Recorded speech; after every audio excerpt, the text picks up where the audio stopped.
Sindh assembly जे नवनि चूंडियल मेंबरनि हलफ़ खणी वरितो आहे।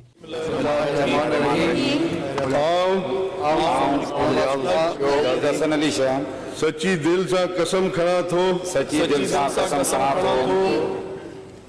तो मां खुलूस नियत से पाकिस्तान जो हामी वफादार रहंदुस इन जी हिफाजत बचाव कंदुस अल्लाह ताला मुझी मदद रहबर फरमाए आमीन। सिंध असेंबली जो इजलास 40 मिनट देर से स्पीकर आगा सिराज दुरानी की सदारत हेठि शुरू थियो। आगा सिराज दुरानी नवनि चूंडियल मेंबरनि खां हलफ़ वरितो।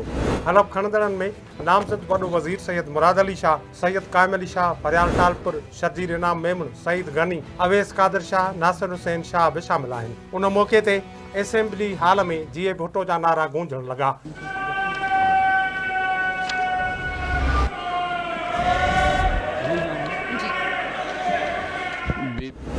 असेंबली मेंबरनि सिंधी, उर्दू ऐं अंग्रेज़ीअ में हलफ़ कयो।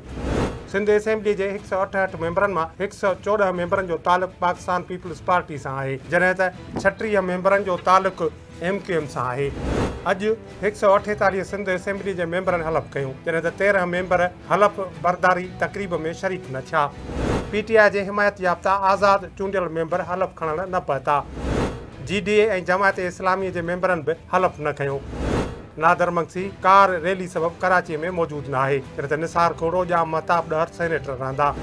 केन शाह जे MPA अज़ीज़ जोनेजो जे मौत सबबु संदसि कामयाबी जो नोटिफिकेशन जारी न कयो वियो आहे, जॾहिं त कराची जे PS 129 तां चूंडियल जमायत इस्लामी जे MPA हाफ़िज़ नईम अहमद जो बि नोटिफिकेशन जारी न कयो वियो आहे।